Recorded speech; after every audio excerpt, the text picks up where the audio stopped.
Welcome to Make the Grade with the Success Doctor, Stephen Green, where you'll discover actionable strategies to help your student to reach their academic goals, to excel at standardized testing, and to plan for the college admissions process painlessly.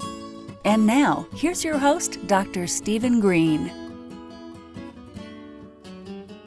Hey everybody, Dr. Stephen Green, the Success Doctor. How are you? How you doing? Hey, big things today, especially if you are a sophomore or junior in high school or a parent of one. Listen up, go get a pencil, go get a notebook, pause this right now, go get them, come back. Boop. Okay, here's what I'm going to talk about today. 10 questions you can ask yourself, a self-survey that would help you narrow down the field from the over 4,000 colleges or universities in the United States alone down to a handful.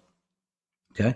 People get overwhelmed. Oh, there's so many schools. I don't know what I want to do. I don't know where I want to go. I don't know what I want to study. This will help you. Okay?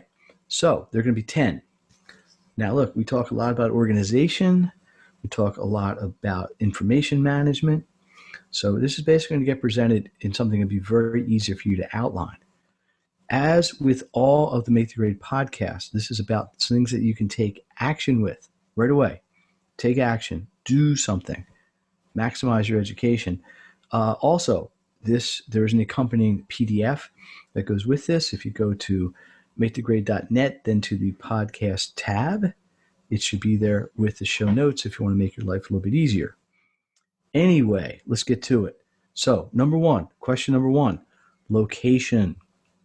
Now, this is listened to by people over the world, but most of the time, often anyway, people go to college close to home. If you grew up in Michigan, it's likely you're going to go to college near Michigan. It happens less and less. More people travel. But number one would be the location. Do you want to stay in your home state? Do you want to stay near where you are? Do you want to be far away? Some people want to get as far away from where they grew up as they can. But that's one thing, location. 2, size of the school. Typically small, medium, large. You can cut the numbers off wherever you want. Small, probably under 5,000, and there's really small schools. 5,000 to, let's say, 15 or 20. Medium, over 20. Large, typically your state universities. Penn State, UCLA, I guess. Big schools, big schools, almost a city in themselves. When I was at Rutgers, there was 45,000 students. It's bigger than a lot of cities. So we got location and size. So let's say you want a urban school near you, okay, and small. So right there, you're narrowing it down. And let me go back to location for a second. Location has 2 pieces to it. So I was a little remiss here. One is literally where it is. Is it near you or not? Number 2 is, do you want a certain style? Do you want an urban school, suburban with more of a campus probably, or rural with maybe a campus but nothing around it? So location, where geographically, and 2, where urban, rural, suburban, size, small, medium, large. Number 3, do you want to be near other schools? Or do you want kind of your own thing? Sometimes you might pick a small school because you want to be in a small school, a little better teacher-student ratio, but you want a big school in the same area. Many cities are kind of famous for this.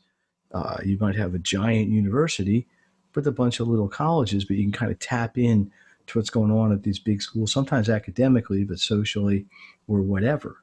So to recap, location, kind of A and B, where and what sort of place, urban or not, size, small, medium, large, and do you want other things around you? What are you looking for there?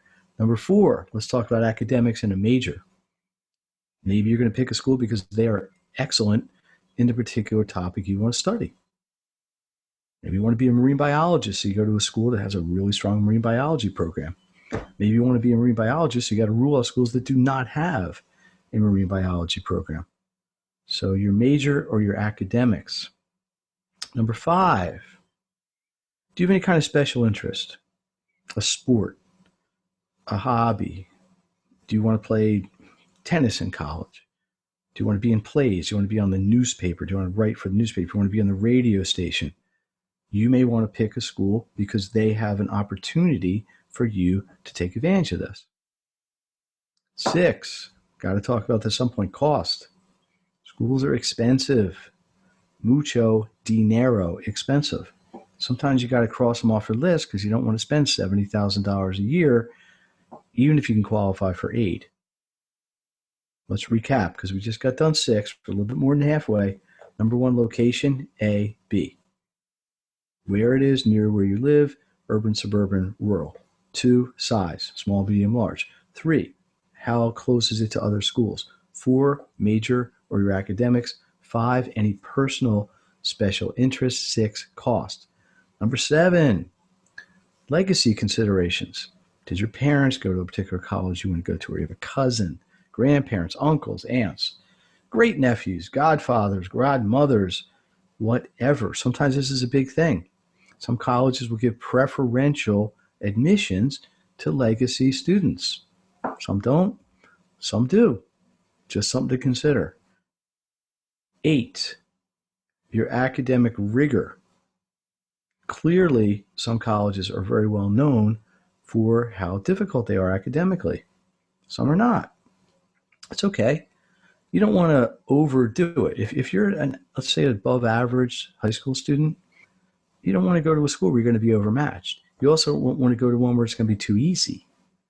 So you might want to check out the academic rigor of the school. I think all schools have a sort of minimum standard, of course, but you want to know what you're getting yourself into. You don't want to sort of bite off more than you can chew academically. I've worked with students who busted their humps in high school to get into really competitive colleges. But then when they get there, honestly, they don't always have the chops. They struggle because they just can't keep up with the workload or the complexity or difficulty of the work. Number 9, weather. Now, I say weather a little bit sarcastically, but you may have an interest. Like I had a student right now who wants to go to college in the Northeast, like Vermont, New Hampshire, Maine, Northeast, because they love skiing. They want to be near skiing. Why not, if that's what you want? At the same time, got a kid who loves skateboarding. Wants to be somewhere he can skateboard every day, including 2 classes. He's looking in the South and the Southwest. So you got weather as possibly a consideration. I don't know that going to a school just because you don't like cold weather, go somewhere warm, is the world's smartest decision, but you got the choices. That's something you might want to consider. And then number 10, I just call this the X factor. Sometimes you go on a tour and you just walk on a campus and it's just like, bang. It just feels like, hey, I'm home. This is where I am intended to be. There is some gestalt synchronicity in the universe that somehow brought you there that you are now plugging into, and it just feels right. And maybe all the other things fall away and you do that. At the same time, it kind of happens in reverse. I personally had an experience when I was growing up. There was a school I wanted to go to. I went there to visit. After months of thinking, wow, this is my place, I got there, just didn't feel right. So I went a different direction. So that's number 10, the X factor. I'm making an X with my fingers here if you're watching this on the YouTube channel. So let's recap. The Make to Grade podcast, 10 questions you can ask yourself. Number 1, location, which is kind of a trick because it's an A and a B. So it's kind of really 11. 2, the size of the school. 3, other schools nearby. Is it clusters, a big student population? 4, your major, your academics. 5, any special interests that you have. 6, the cost, because that's going to count somewhere. 7, is there a legacy? 8, academic rigor. 9, the weather, would that impact your interest level? And 10, the X factor. Try it. There are 4,600, I think, colleges and universities in the United States that are accredited. This would probably narrow it down to 10, maybe even less. Then you can use that list to go do some visits, learn about the schools, see what's going on. Dr. Stephen Green, the Success Doctor. I hope this has been helpful, but it's only going to help you if you do it. Take action. This podcast is all about taking action to help you to maximize your education and reach your goals. I'm going to plug the Make the Grade community because the video I'm making now is going to be on there. It's a great resource for information, collaboration with other people going through the same stages of this educational process as you are. Loving your feedback as well from my subscribers, from my interest. I hate to use the word fans because people aren't fans of educational podcasts, my subscribers. So thank you. All the feedback. If you want to send feedback, email it. Quickest way to get it to me, SGREENE at MAKETHEGRADE.net. That's sgreen at makethegrade.net. You can also find me on social, on Instagram at Make the Grade, Facebook, Make the Grade, Dr. Stephen Green, Twitter. You can figure it out if you got this far. So, thank you. Next week, we're going to get back to some of the nuts and bolts maximum education stuff. Appreciate it, everybody. Have a great week. Please use this exercise. I am really curious about how it helps you, what your feedback is, and maybe you got other questions. Is there an 11th, a 12th, a 13th, a 14th question? Let me know. Thanks again, and good luck and much success to everyone. You've been listening to Make the Grade with the Success Doctor, Stephen Green. If you enjoyed this episode, be sure to subscribe. For more resources and support, please visit makethegrade.net.